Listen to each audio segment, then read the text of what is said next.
Well, he's coming back to the Mariners for a third season, but in a much different role. Terrence Wallin announced as the new assistant coach of the Mariners as he hangs up the skates and gets ready for a new role here with the team.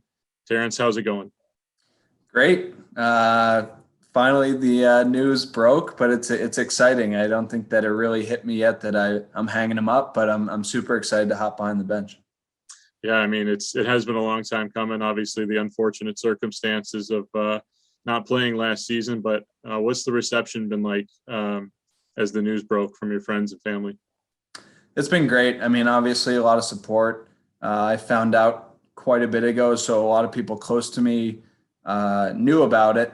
But today was kind of like the culmination of everything, and it's kind of becoming real that my hockey career is over. It hadn't really hit me through quarantine and all the COVID stuff, but now it's kind of becoming real that it's really happening. My playing career is done, and I'll be coaching some of the guys that I played with, and a new chapter kind of begins. Well, when you and I have talked, it seemed like you've been pretty confident in this decision, but how hard of a decision was it to retire? To be quite honest, it wasn't that hard. Kind of my last year, I knew that I was interested in coaching. All along, I've loved learning the game, teaching the game. I mean, that's why I started Evolution Hockey, because I love to teach the game. And I kind of knew going into my last season of playing that I was interested in becoming a coach, whether it was here or wherever it might be. I knew that I was interested in it. So going into that final season, 2019-20, it was in my head already that it was going to be my last year a little bit. When was the first time you became interested in coaching? I would say when I got to pro. I really liked the culture of a professional locker room. It's kind of hard to deal with, but if you get into a good one, it can be really special, and you can go on a lot of special rides with teams. And I mean, you're with us all the time. The bus can be a pretty fun place. The hotel can be fun. Road trips are really fun for these guys. And doing that as a player was a blast, but now I can relieve a little stress off my hips and do it as a coach.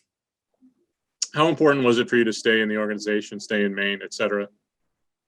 Extremely important. I mean, I asked for a trade to Maine from Adirondack, so right off the bat, I knew what I was getting myself into with Riley, and just a thank you to Riley and Danny, who were the ones who gave me this job. And but it's super special to stay in this organization. The people in the organization have treated me so well for 2+ years now, and I love pulling on the blue and green sweater, but now I get to stay with the organization in a different role, and I couldn't be more happy. I mean, my wife and I, my family, we have a life here, so it's kind of a dream starting spot from that standpoint.